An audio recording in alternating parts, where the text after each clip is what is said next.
Хөтөлбөр үргэлжилж байна. За 50 дугаар сургуулийн бага ангийн багш 3 дугаар ангийн сурагчийн толгойг самбарт мөргүүлж зодсон асуудал энэ сарын 11-нд гарсан байна.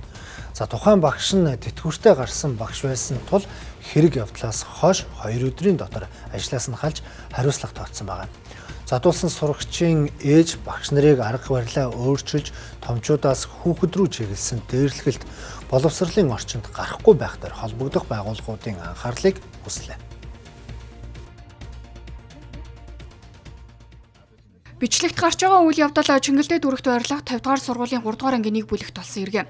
За тухайн өдөр ангийн багш нь чөлөөтэй байсан тул өөр нэг бага ангийн багш түүнийг орлож хичээл орж байжээ. За ингэхдээ стресс бухимдлаа буруу илэрхийлж хүүхдэд гар хүрсэн байгаа нь харагдана. Бага ангийн хүүхдийг сургуулийн багш нь зодсон гэх гомдол мэдээллийн дагуу Чингэлдээ дүргийн цагдаагийн 1-р хилцс шалгаж байна. Хохирогч одоо хүүхдийн ээж 3 сарын 11-ний өдөр сургуулийн ёс зүйн хороонд одоо өргөдөл өгсөн байгаа. За 11-ний өдөр хүүхд хамгааллын байгуул яаралтай горбоор хуралдсан.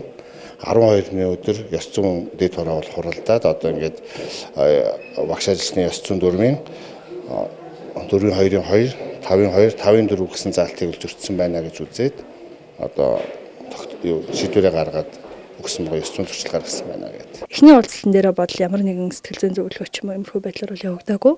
За хүүхдээстэй тухайн бошцоос ч юм уу тэр талаар асууж тодруулаад за ийм харсан байна тийм ээ гэдэг талаас нь хүүхдтэйгээ ярилцаад тухайн үед за ийм аль талаас нь багшиг ч юм уу хүүхдтэй ч юм ажилласан асуу тухайн үед тэгээд өнгөрсөн. Коридорт явж байгаа таарсан.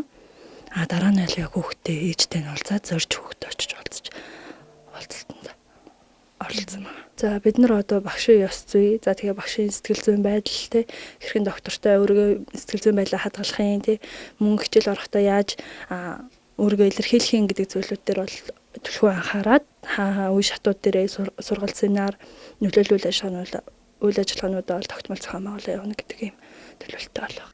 Багш хүүхэд зодсон асуудал ойр ойрхон гарч байгаа нь томчууд харилцаа хандлагатаа анхаарах цаг нэгэн тулсныг сануулсаар байна. За энэ мэт асуудал үүсгэж байгаа багш нарыг авч үзэхэд дийлэнх нь 40-оос дээш насныхан байгаа нь тэд хуучин арга барилаараа ажилласаар байна уу гэж эргэлзэхэд хүргэж байгаа юм.